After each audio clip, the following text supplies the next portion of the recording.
pessoal, tudo bem? Meu nome é Cosme, eu sou um dos trabalhadores da grande equipe que nós temos na nossa Casa Espírita Dr. Bezerra de Menezes, em Caraguatatuba, São Paulo. Estamos aqui para mais um encontro, ok? Vamos iniciar primeiramente com nossa prece. Vamos nos elevando os nossos pensamentos a Deus, a Jesus, agradecendo ao Pai querido por tudo que tem nos proporcionado, pela nossa vida, pelas nossas alegrias, pelas nossas tristezas, por tudo que faz parte desse nosso aprendizado. E agradecemos acima de tudo ao Pai amado por estarmos juntos nesse momento. Corações e pensamentos vibrando pelo Evangelho de Jesus, e pedimos então ao Pai amado que consiga nos fortificar com os vossos ensinamentos, que possamos hoje abrir as nossas mentes, os nossos corações, para aprendermos um pouco mais do Evangelho aqui nos deixado pelo Mestre Jesus. Que assim seja, graças a Deus, graças a Jesus. Ok, pessoal? Estamos aqui para mais um dos nossos encontros. E hoje,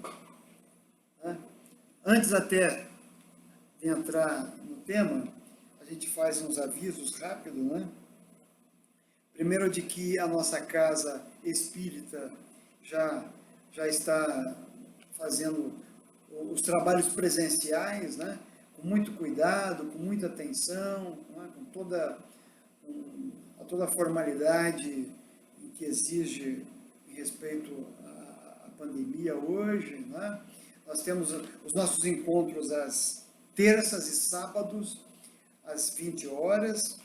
Primeiro uma palestra de 20 minutos, depois um passe coletivo, né? Até para evitar acúmulo de pessoas, e o atendimento fraterno, estamos tendo lá presencialmente nesses dias, e continuamos com outras atividades, mas ainda de forma remota, né? Os cursos, o trabalho de evangelização infantil, o trabalho de arrecadação de gêneros e montagem de cestas básicas para as famílias carentes aqui no nosso município. Isso é muito importante, nos ajude. E nós estamos aí divulgando os contatos, né, de WhatsApp, etc., para cada uma dessas outras atividades. Tá legal? Muito bem. Nós estamos iniciando esse ano, agora estudando o nosso livro, O Evangelho segundo o Espiritismo. Então, o tema que eu vou falar hoje é o capítulo 2, né, a primeira parte, cujo título do capítulo é Meu Reino Não É Deste Mundo. E a primeira parte que vamos falar é a vida futura. Né? Então, até para começar a gente fazer o aquecimento, eu vou dar uma lida só no trecho bíblico que inicia esse capítulo, que é o livro de São João, capítulo 18, versículos 33, 36 e 37. Então diz o seguinte: Pilatos, tornando a entrar, pois, no palácio, e tendo feito vir Jesus, lhe disse: Sois o rei dos judeus? Jesus lhe respondeu: Meu reino não é deste mundo. Se meu reino fosse desse mundo, minhas gentes teriam combatido para me impedir de cair nas mãos dos judeus. Mas meu reino não é aqui. Pilatos então lhe disse: Sois, pois, rei? Jesus lhe replicou: Vós o dissestes. Eu sou rei? Eu não nasci e nem vim a este mundo, senão para testemunhar a verdade. Qualquer que pertença à verdade, escuta a minha voz. Legal. Então, até para a gente começar a entender melhor esse capítulo, né? Vamos entender um pouco o contexto, né, histórico, né, desse relato bíblico que está aqui. Né? E quando a gente fala em contexto histórico, é até interessante que os especialistas em livros, né, escritores, dizem que a pessoa que tem maior crença, né, em termos de literatura, né, que tem maior credibilidade, chama-se Jesus Cristo. Muito embora tenha poucas evidências históricas.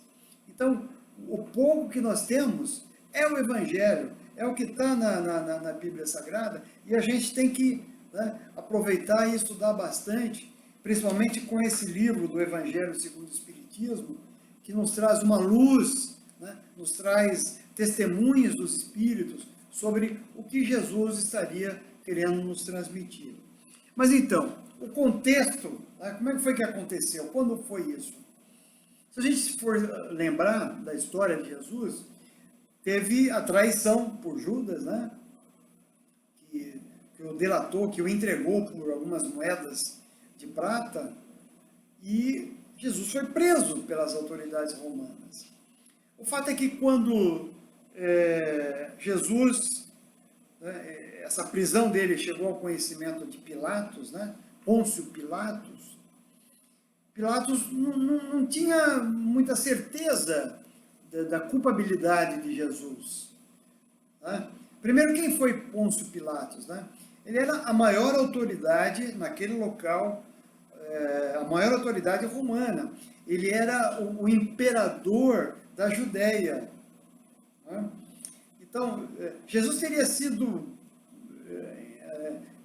preso por supostos crimes, coisas que não existem. Né? Eu destacaria aí, por exemplo, o que condenavam a Jesus, de que ele negaria as autoridades, o rei romano, né? O que ele nunca fez, né? Ele sempre respeitou. Ele até chegou uma vez, né? Tem aquela frase, dai a César o que é de César, né? Por exemplo.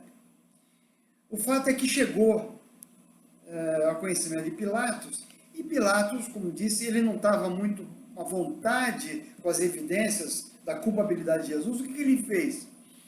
Ele, como era governador da Judéia, como Jesus era da Galileia, ele entendeu até que isso fosse de uma outra jurisdição. E para se livrar, vamos dizer, desse abacaxi, podemos dizer assim, ele transferiu esse caso para o governador lá da Palestina, que era Herodes. E Herodes, apesar de toda a arrogância, do autoritarismo dele, etc., ele também não encontrou evidências que considerasse aquele homem um culpado. Aí o que ele fez? Devolveu para Pilatos. Só que Pilatos, ele estava sendo muito pressionado pelo povo e pelos sacerdotes, né? pelas lideranças religiosas daquele local. Todos eles queriam a condenação de Jesus. Olha que coisa doida, a gente fala, mas o próprio povo, porque Jesus também era muito querido, muito seguido por parte do povo. Mas tinha uma outra parte que não, né? E a gente tem que entender que naquela época as pessoas, eles não concebiam a existência de mais um rei de Roma. Né? Eles não conseguiam, isso na cabeça deles não tinha como. Né? Muito embora, repito, Jesus nunca disse, né, que seria um rei, como a gente vai explicar aqui adiante. O fato é que Pilatos estava com aquele abacaxi, né, para resolver. Só que, como eu disse, Pilatos ainda não tinha certeza da culpabilidade de Jesus. Aí o que Pilatos fez? Até no intuito de livrar Jesus disso, né? Era Páscoa na época, né? E a Páscoa judaica permitia que a autoridade, no caso Pilatos, ele libertasse um prisioneiro. Né? Então aí Pilatos falou, pô, aí acho que eu vou conseguir livrar a cara de Jesus aqui. Né? Mas isso em praça pública, né? E entre Jesus tinha outros prisioneiros também que poderiam ser libertos. Mas até no intuito acho que de facilitar a vida, né? Essa libertação de Jesus, Pilatos pergunta, né? Que é o texto que diz logo no início. Ele pergunta para Jesus, escuta, sois reis dos judeus?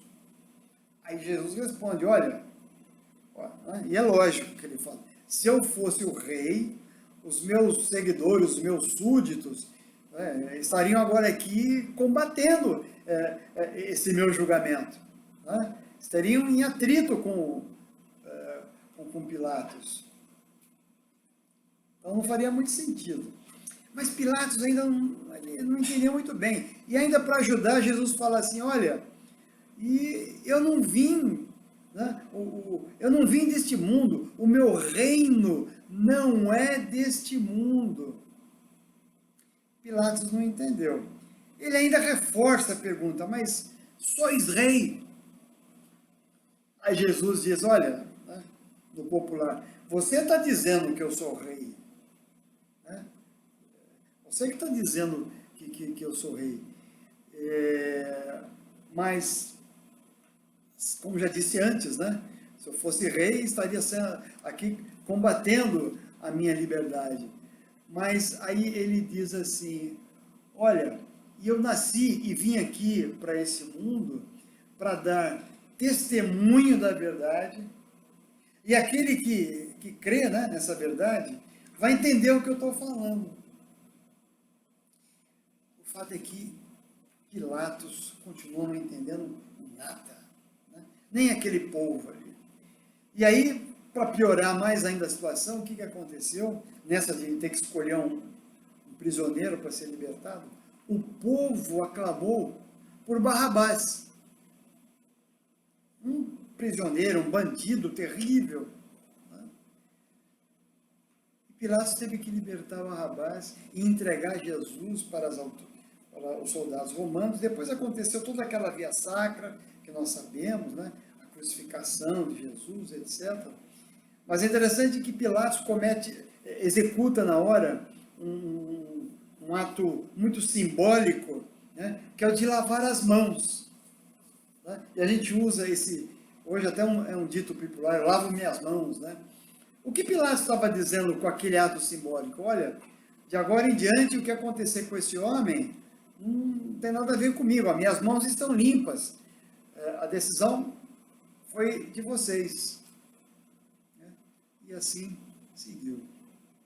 Então, como eu já disse, Pilatos não entendeu Jesus. E isso há 2000 anos atrás. Mas eu digo que ainda hoje, muitos de nós, infelizmente, ainda não entendemos as mensagens de Jesus, em especial quando ele diz isso, né? Meu reino não é deste mundo. Pilatos não entendeu, porque Pilatos, ele via Jesus simplesmente como um homem, como um ser humano, né? Como um homem que tinha uma certa liderança na época, né? E que pensava diferente. É assim que ele via Jesus. Né? E muitos de nós até hoje. Eu conheço pessoas que dizem que é ateu e falam, não, mas eu até acredito que Jesus existiu, né? Foi um homem que tinha uma inteligência diferente da do normal e foi uma pessoa até notável para a história, mas ficou nisso como um homem.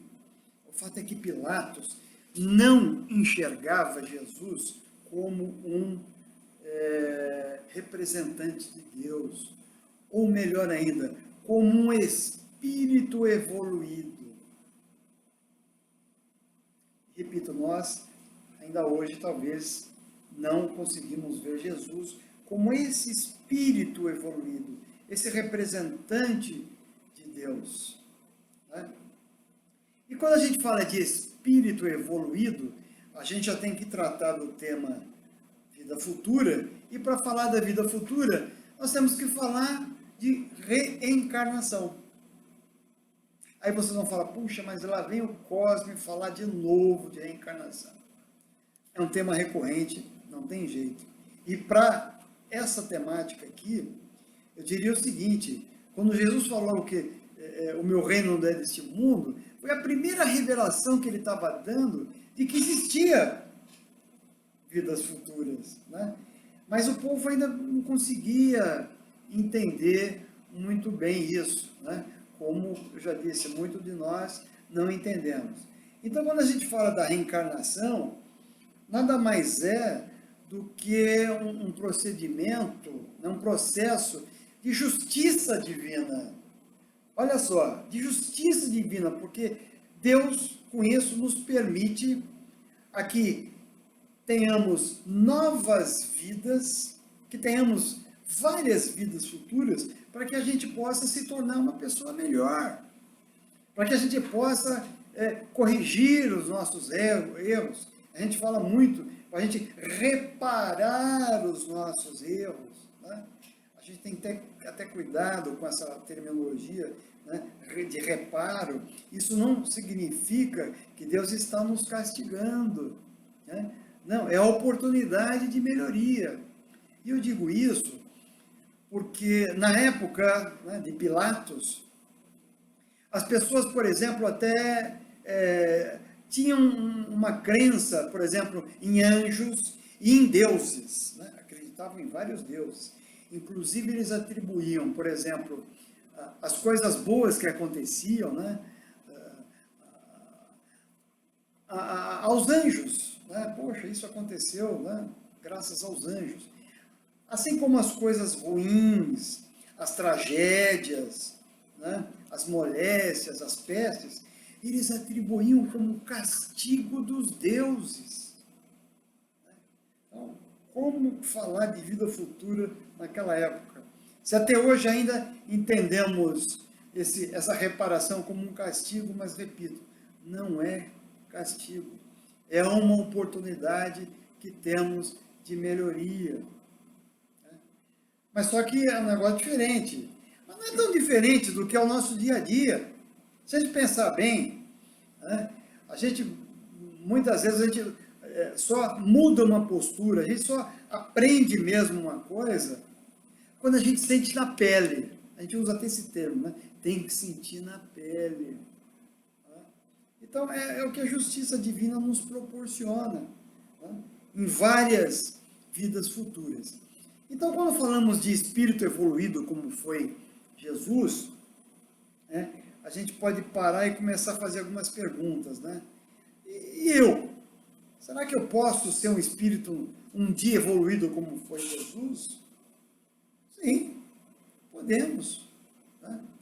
Mas aí vem a pergunta, né? Quantas encarnações eu vou precisar passar para que eu seja, sei lá, 10% do que foi Jesus, que eu acho que já é muito. Né? Aí vem aquela pergunta que também, às vezes, quantas encarnações será que Jesus teve? Porque ele também foi um espírito. Deus criou todos nós, né? Kardec nos orienta como com espíritos simples e ignorantes. Depois a gente foi evoluindo, aprendendo a cada vida futura que nos for proporcionada. Aí, quantas reencarnações será que Jesus teve? Né? Aí eu pergunto, quantos anos tem o nosso planeta Terra? Por que eu pergunto isso? Porque nós temos, através até das obras de Kardec, das manifestações de espíritos de luz, nos dizendo que Jesus, ele foi designado por Deus como governador do nosso planeta Terra. Olha que coisa, que maravilha isso. Né? O que abacaxi que foi para ele, né? Aí então, quantos anos tem o planeta Terra? Se a gente for pegar o que a ciência nos diz hoje, não é nem doutrina espírita, Kardec, o que os estudiosos, né, o consenso da ciência chegou hoje, de que o planeta Terra tem aproximadamente 4 bilhões e meio de anos. Aproximadamente, né? Pode ter um erro de 4 a 5 milhões. Gente, não estou falando de 4 mil anos, não estou falando... 4 bilhões de anos. Aí eu pergunto de novo, quantas encarnações será que Jesus teve? Será que Jesus acreditava na vida futura?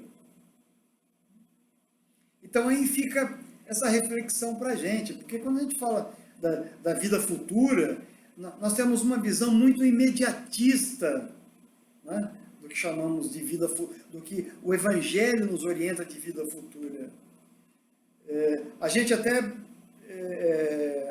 muda, né, as palavras. A gente fala assim, futuro da vida. A gente sempre pensa assim, qual será o futuro da minha vida?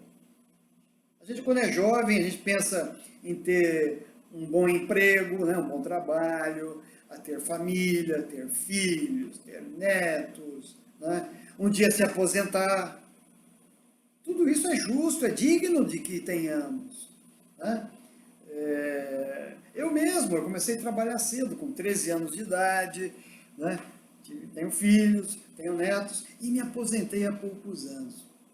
E é interessante que quando a gente aposenta, a gente fala assim, né, e agora? Qual será o futuro da minha vida? Porque tudo aquilo que eu planejei, mal ou bem eu consegui, com muita dificuldade, mas e agora? O que eu faço da minha vida? Conheço muitos colegas que se aposentaram e o cara ficou maluco, correndo atrás do que fazer, né? Alguns até vão procurar trabalho na casa espírita, né? Como eu, por exemplo. Mas o fato é que a gente tem essa visão muito próxima. A gente quer viver, por exemplo, 80 anos ou mais, a gente quer passar, se possível, dos 100 anos de idade e com saúde. Mas não é essa a vida futura que Jesus está nos sinalizando. Seria muito bom que desde jovem, né, talvez eu até lá com os 13 anos, alguma coisa disso tenha pensado também, né? Senão eu não seria uma pessoa, né, menos ruim do que sou hoje. Mas desde jovem, a gente pensar no futuro da nossa vida, já que a gente é imediatista, vamos pensar que a gente tenha um futuro com uma vida amorosa, uma vida de respeito com as pessoas, uma vida regrada com ética, com carinho, com humildade, com atenção, com solidariedade, né, com resiliência. Porque tudo isso, meu amigo e minha amiga, isso aí é o que nós vamos levar para as outras vidas futuras e vai facilitar a cada uma delas a nossa passagem e o nosso aprendizado, para que a gente seja um espírito de luz, de repente nem voltar mais aqui para o planeta Terra, né? Há relatos dos espíritos de outros planetas, como Júpiter, por exemplo, né? Mas o fato é que nós estamos aqui para ser pessoas melhores, né? E quando nós temos essa crença em vidas futuras, isso nos consola, nos dá mais motivação, porque a gente sabe que, né, se eu crescer, ter filho, neto, me aposentar, a vida não vai acabar ali, eu vou ter outras oportunidades de vir aqui, né, talvez como outros atores, né, com outros personagens nessa vida futura. E uma coisa que eu acho legal a gente destacar é que, enquanto estivermos aqui, vamos deixar um legado legal para as pessoas, um legado positivo, né? Vamos deixar que essas pessoas tenham um bom testemunho nosso, né? Lembra que Jesus, lá no início, falou, olha, eu venho aqui para dar testemunho da verdade. Jesus nunca disse, eu venho trazer a verdade. Ele vinha só trazer o testemunho. O que é testemunho? No campo jurídico, por exemplo, a pessoa tem que dizer aquilo que ela viu, não é uma interpretação dela, né? Então, trazendo para nós aqui, que a gente deixe bons exemplos para que essas outras pessoas que estão ao nosso redor também tenham essa expectativa, essa boa expectativa da vida futura, né? Porque todos nós, assim como Jesus, o nosso reino também não é desse mundo, nós estamos aqui de passagem. E já para encerrando esse nosso bate-papo, Eu quero terminar com uma frase, um pensamento do nosso querido Francisco de Assis. Francisco de Assis, aquele homem religioso, né, que fez o voto de pobreza, foi atender aos pobres, né, uma pessoa que foi muito importante na divulgação do cristianismo e importante na relação que ele tinha até com os animais, né? Ele entendia os animais o entendiam. Olha que sensibilidade que esse homem tinha, né? Ele tem uma frase que eu recebi outro dia, até de uma irmã lá da nossa casa espírita, Tânia, pelo WhatsApp, né? Era mais ou menos assim, né? Francisco de Assis dizia que nós temos que ter cuidado, temos que ter muita atenção com aquilo que a gente fala e com aquilo que a gente escreve. Porque, de repente, aquilo é o único evangelho que vai ficar para determinadas pessoas. Olha que coisa, né? Então, aí, né, novamente repetindo, que a gente deixe, né, bons testemunhos para as pessoas, que as pessoas possam efetivamente, né, ter o estímulo de que ela vai ter mais uma oportunidade, de que ela vai ter mais uma vida futura, né, e sempre nesse processo de melhoria contínua. Tá legal, pessoal? Olha, muito obrigado pela atenção de todos. Um beijo no coração de vocês. Vamos encerrar o nosso bate-papo também com uma prece.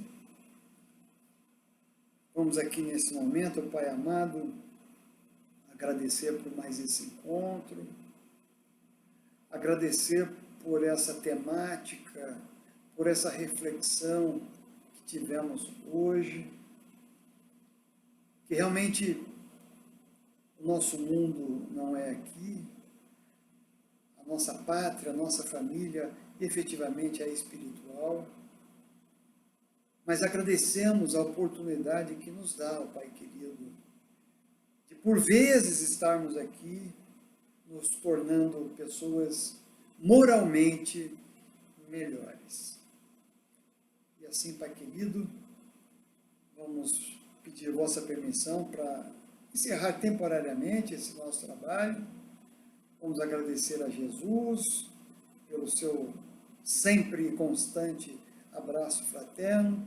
Vamos agradecer a todo o plano espiritual que nos proporcionou o encontro de hoje. Obrigado, Senhor. Que assim seja. Amém. Gente, tchau, muito obrigado e até uma próxima.